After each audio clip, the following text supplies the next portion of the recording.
Walking in the Holy Spirit. Ebook by Vladimir Savchuk. Topic 2. To walk in the Spirit, we must talk to the Spirit. To walk in the Spirit, you must start talking to the Spirit. As we have addressed previously, the Holy Spirit wants to have fellowship with you. 2 Corinthians chapter 13, verse 14. God gives us love, Jesus gives us grace, and the Spirit gives us communion. Most of us think that Spirit's gift is tongue or maybe power, but his primary gift is a relationship. He wants to have an ongoing relationship with you. As I have mentioned before, you are fully qualified for that relationship. In the same way, you are qualified for the love of God and grace of Jesus.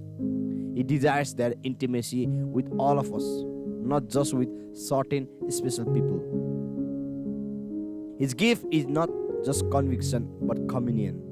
When believers think of Holy Spirit, their minds quickly move to the fact that Holy Spirit's role is to convict us of sin. But when you read in the context of the Holy Spirit's conviction, you will see that He comes to convict the world of sin and convict us of righteousness. John chapter 16 verse 8. His role is to convict the world of sin so that they may believe in God to bring them to Christ. He does convict us of sin as well, but He also wants to convict us of the righteousness that we have through Jesus Christ. When was last time you have been convicted by the Holy Spirit that you are righteous? Do you know that's also His role? Conviction is what He does, but His gift to us is communion, according to 2 Corinthians chapter 13 verse 14. You can't have friendship with someone you keep calling them it.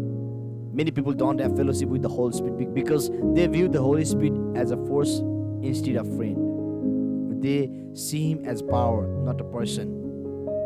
Jesus never referred to the Holy Spirit as it, but always as He. The Holy Spirit is a person. He is not the dove, wind, fire, cloud, force, or power. He is not even a feeling. He is not power. He is a real person.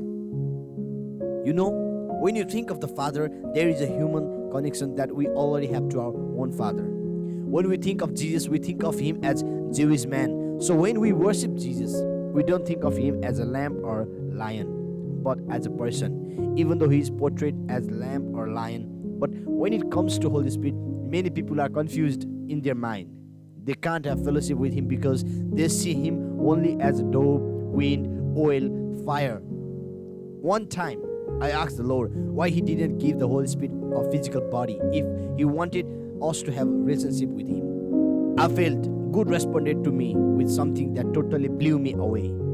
He said, the Holy Spirit does have body. In fact, He chose yours. Out of all the bodies He could have chosen, He chose yours. Then the verse came to my mind that our body is the temple of the Holy Spirit. It hit me. Wow! He chose to live and operate in my body. That changed how I view my body. You know, when someone famous drives a car or lives in a house or signs a book or album, the value of those objects go through the roof.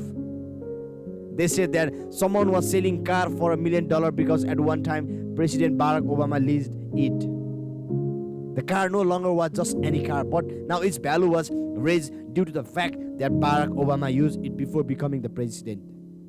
Can you imagine how much more valuable you are because the creator of galaxies now lives in you? He doesn't just use you for a year or two. No. He chose His residence to be in your body. You are His address. The Holy Spirit is a person and want to have relationship with you.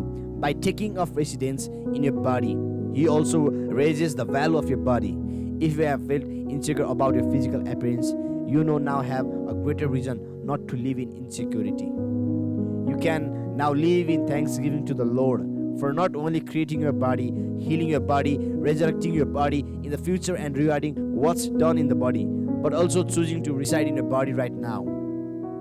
Let's come back to the person of the Holy Spirit. What makes someone a person? Is it life? Trees have life, but they are not persons. A person is a living being with personality. A person is a being with a soul. The soul is the mind, the emotions, and the will. The Holy Spirit has a mind. Paul said, He who searches the hearts know that the mind of Spirit is. Romans chapter 8 verse 28. Romans chapter 8 verse 27. The mind of the Holy Spirit is union with Father and the Son, but is separate person of the Godhead. The Holy Spirit has will. Jesus told his followers to go into all the world and preach the gospel. But the Holy Spirit prohibited Paul from going to Asia. Acts chapter 16 verse 6 and 7. When Paul tried to go to another city, the Spirit did not permit him to continue.